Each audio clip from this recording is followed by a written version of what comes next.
श्रीललितात्रिशतीस्तोत्रमहामन्त्रस्य भगवान् हयग्रीव ऋषिः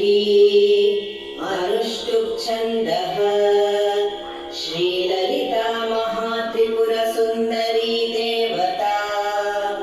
ऐं बीजं सौः शक्तिः क्लीं कीलकम्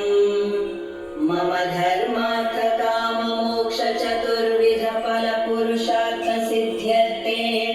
इष्टकाम्यार्थसिद्ध्यर्थे श्रीललिता महात्रिपुरसुन्दरी प्रीत्यर्थे च श्रीललिता त्रिशतीस्तोत्रजपे पारायणे विनियोगः ध्यानम्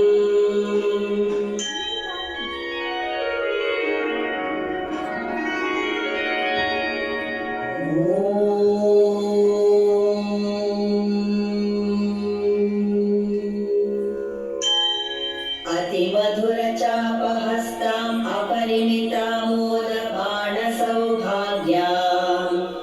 अरुणामतिशयकरुणाम् अभिनवकुलसुन्दरीं वन्दे।